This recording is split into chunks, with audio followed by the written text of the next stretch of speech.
Hello everybody, welcome to another video. Today is the 27th of July. We have a full front update today, but I'm going to try to keep it as brief as possible. Starting out with the north, we're going to look at the Svatove Front. The Russians have renewed their assaults on Robotyne. It's a gray zone at the moment, neither side has full control over it. The unit doing this is the 7th Motor Rifle Regiment. They're not just attacking Robotyne directly. The main push for the Russian forces in this area is actually on the southern flank, where you have very heavy fighting in the fields and in the hedgerows to the south of the town. And that fighting is going on in order for the Russians to ensure they have control over the hills that are not only overlooking Novoselivske, which is on a rather low elevation, but also Staromaiorske. Staromaiorske is a major Ukrainian node of defense, and a lot of Ukraine's forward positions are over there. And then from there, they send detachments to the front line to fight against the advancing Russian forces. And so it's a local Russian goal for the 7th Regiment to take over Staromaiorske. And then Staromaiorske is on a valley, so the goal would be to reach that valley and get past it to the high ground that Ukraine is utilizing for their artillery. I'll use blue for it actually, over here. And this is the same ridge that we talked about in previous videos, this major ridge that the Ukrainians have control over that is pretty far away from the front line and gives them a great position to fire their artillery onto the different towns that are contested on the front line, all around here, front line, and onto the positions that Russia holds in Svatove and in the numerous fortifications to the east of Svatove. And so that's just a broader Russian goal. But looking at another Russian push, this time on this bridgehead across the Zherebets River, in this area, we don't have really any new movements to report of. We just know that the Ukrainians are no longer within the houses in the town of Dverdokhlibove. They do control the bush lines in the western part of the town, but there's no houses in that area. So in actuality, it's basically just them holding on to some bush lines, which are good positions to defend, and the Russians have not pushed them out yet. But in terms of the houses within the town, those are under Russian control. No real gains besides that. The Russians are trying to consolidate their gains, and now we're seeing that many other sources are beginning to confirm the initial advances that we reported on a day or two ago. And in terms of Russia's general movements, they are trying to push in the direction of Andriivka, but they've had no success so far. We'll see what develops of that in the coming days. And the Ukrainians, on the other hand, around Makivka, they are trying to fire onto the Russian forces and firing not onto the western side of the Zherebets River, not onto the Zherebets bridgehead as much as on the eastern side of the bridgehead. So just let's go over in blue the Zherebets River over here again. So there are several towns that the Russians are using to supply their bridgehead. One of which is Staromaiorske, a town which the Ukrainians have been hitting with artillery for a couple of weeks now, and they actually tried assaulting before Russia crossed over the river a week ago with Ukraine's own infantry forces. And so the Ukrainians hit Staromaiorske and Novovodyane and Kovalivka and several other local towns very hard today. So that was reported from the Russian side. Now, going a bit to the south, around the Torske area, the Ukrainians have moved in a new unit, which was formed this year in January, the 21st Mechanized Brigade, another NATO-trained unit, to the front line to hold against the Russian offensive activities in this area. They may send some of their battalions to defend against the Russian bridgehead, we don't know, but it was mentioned that they were around the Torske area. And this unit is making up for the losses from the 25th Airborne Brigade, which has been fighting actively on the front line for a couple of weeks now. They've been able to successfully prevent a Russian breakthrough into Torske, and so it makes sense now that the Ukrainians are conducting a troop rotation. And a bit to the south, around the Staromaiorske forest, the Russians did make some minor gains, trying to push deeper into the forest, taking over some local strong points. Nothing really significant. Maybe at most they advanced a mile in this area. Trying to clear out the entire forest is very important for Russia if they ever want to expel the Ukrainians from the eastern side of the Zherebets River. Now, moving to the south to Bakhmut. Situation here is disputed, I would say, and there's conflicting reports from both sides. But I would say generally now it's accepted that the Ukrainians are in control of a good chunk of the town, the very least the southwestern corner, as we talked about in the last video, in control of this area over here, this road. The Russians, it is now believed that the Russians have withdrawn from the southern roads within the town, and that they have tried to consolidate their forces within the center of the town, where you do have a larger agglomeration of houses and Russian defenses. None of these defenses are on any sort of high ground, it's all within the valley. And so the Russians are trying to move out some of their forces from the area, but they are trying to still hold the line at the same time in order to prevent a larger Ukrainian advance. The Ukrainians, it's being reported from Russian sources actually, what they're saying is that in the area from Chasiv Yar to Kromove to Kordyumivka generally, this entire axis, the Ukrainians have a pool of about 30,000 men.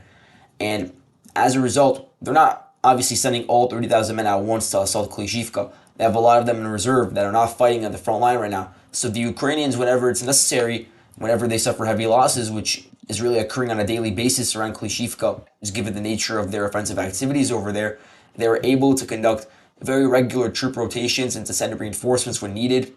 And this is a big factor in why the Ukrainians have been able to secure, for instance, these fortifications to the north of Klishchiivka that I'm going to mark in blue now, and why they've been able to advance on the southern flank of Klishchiivka. I actually edited the map a little bit to give Ukraine some more land. They maybe advance about 0.3 miles in this area, almost reaching another one of the roads that is meant to supply Klishchiivka. This is the one from Andriivka, and they are about to reach it and cut it off. But given the fact that it's so close to the front line, I don't even think that it's being utilized anymore.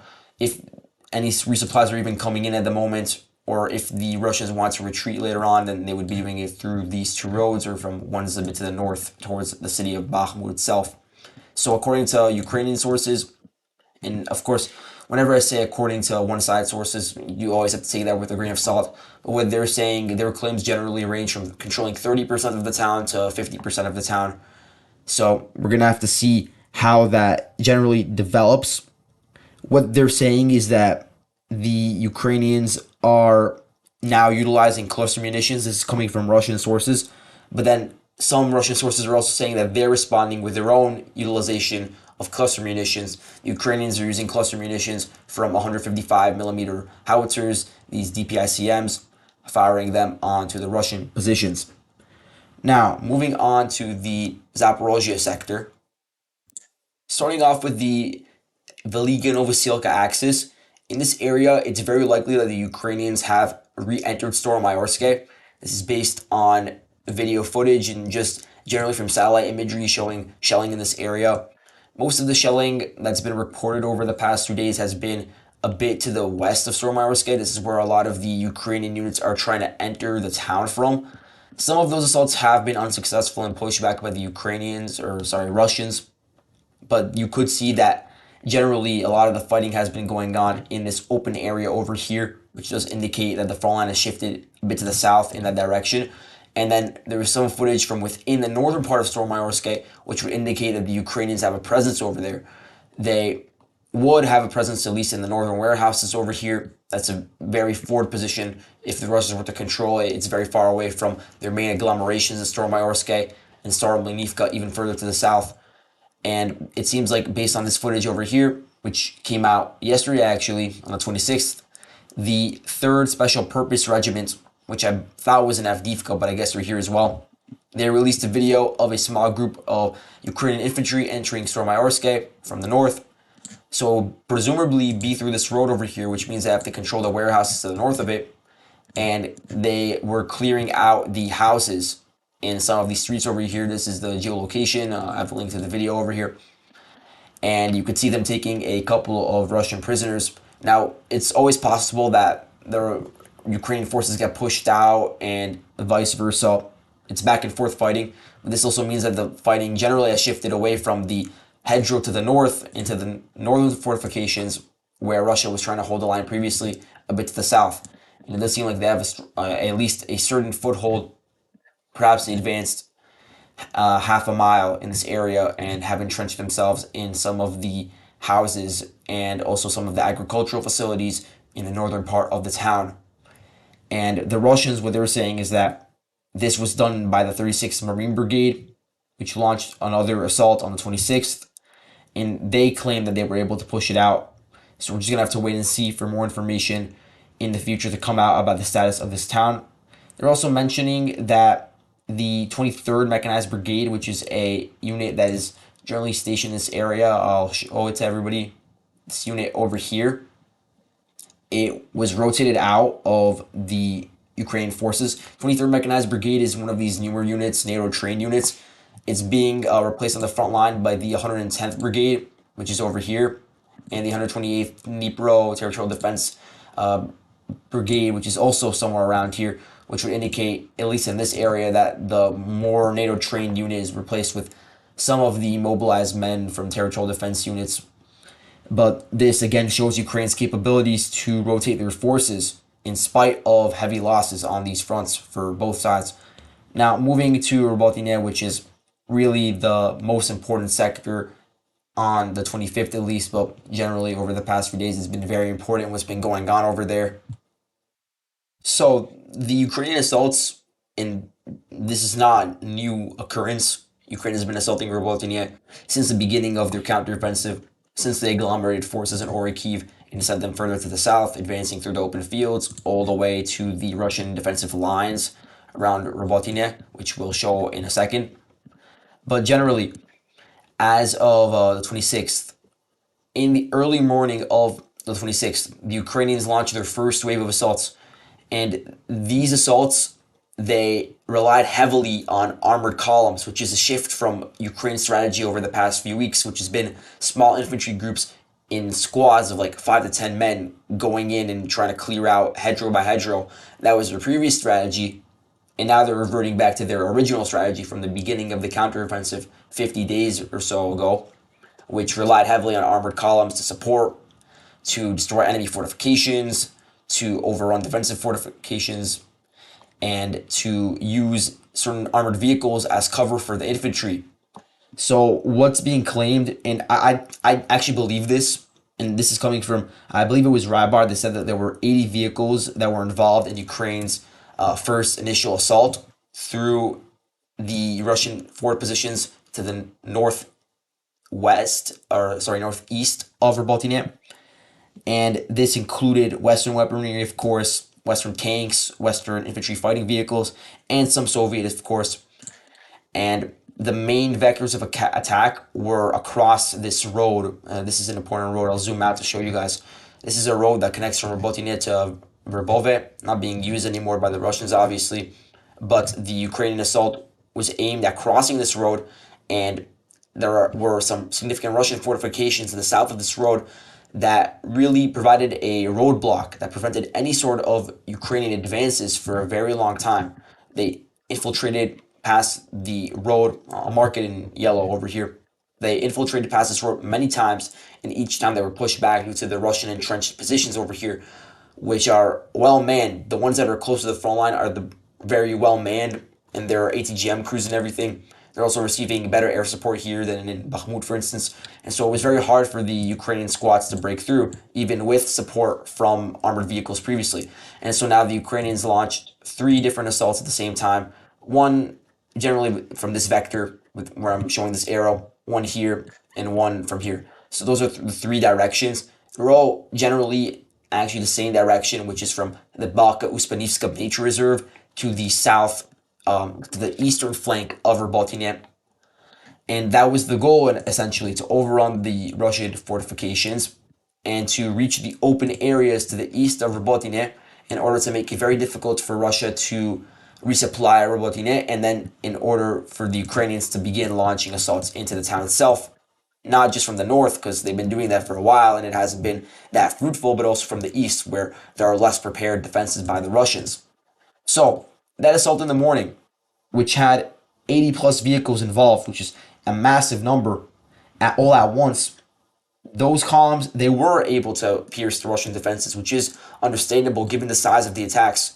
They were able to take over some of these trench lines over here that I'm just randomly going over with this marker. They were able to take them over. And then from there, these columns went further south. And there's a lot of geolocated footage of this.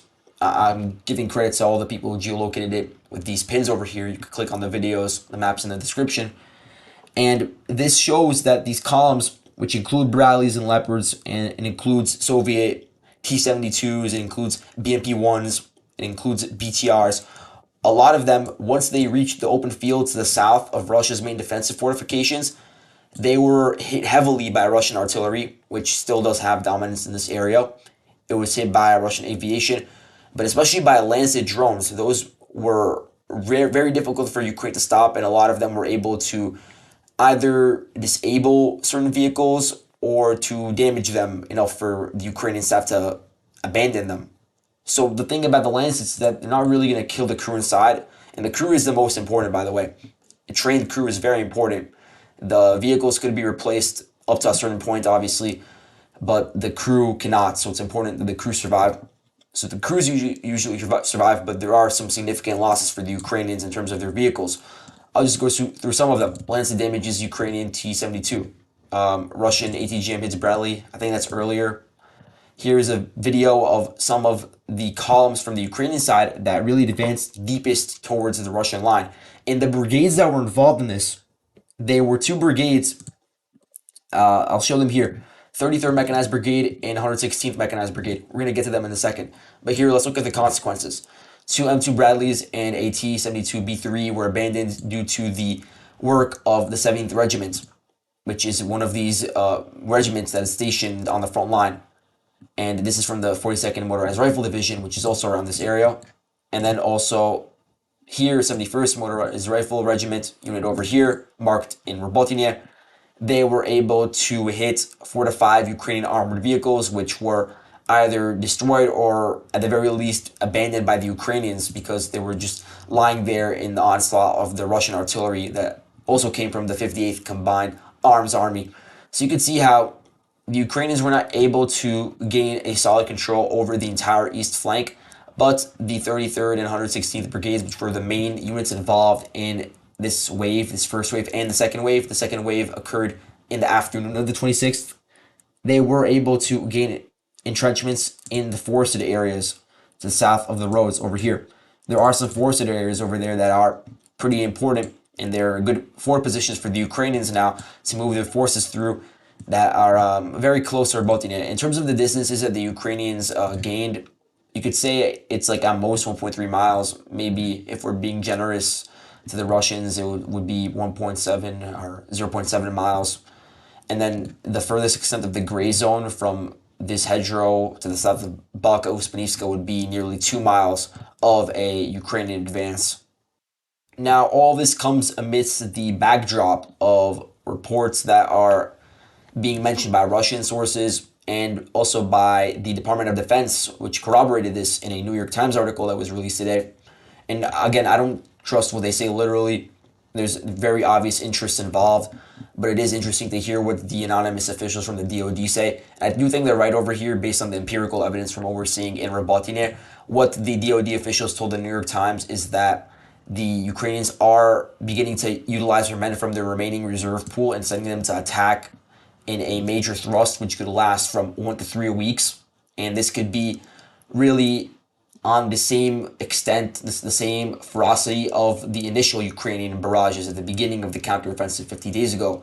And this is Ukraine beginning to feed into its reserves from the 10th Army Corps. 10th Army Corps is a corps of different brigades that was established in 2023 following training with NATO.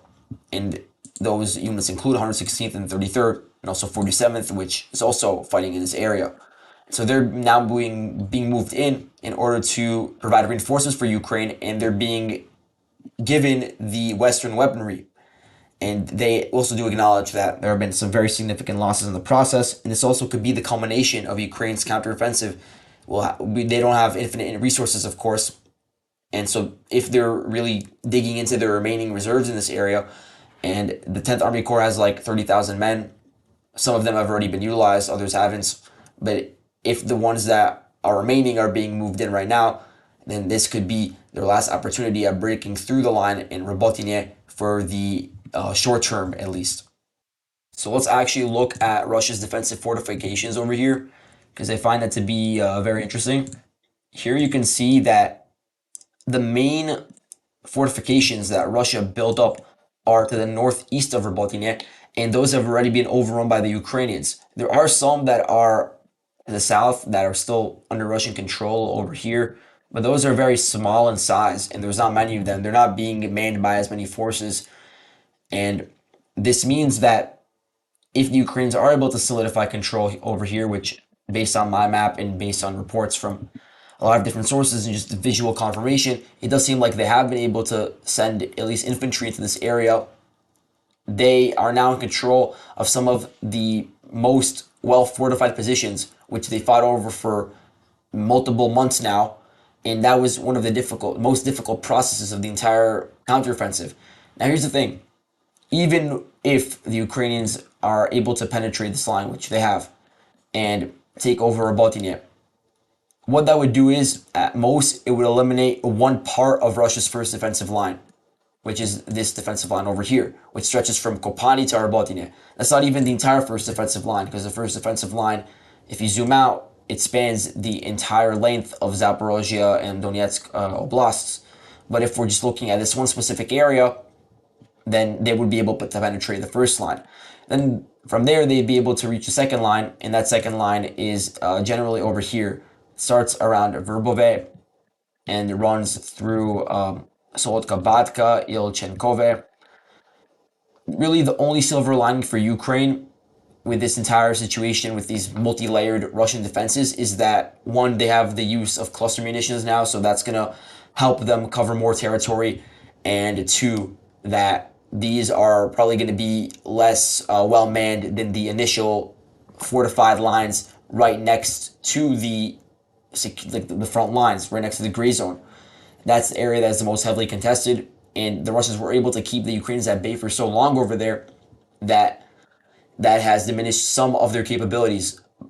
But then again, the Ukrainians do still have to go through the second line and the third line if they want to reach any sort of objective, like Tokmak, for instance, which would be the overarching Ukrainian goal from Orikhiv in this entire situation.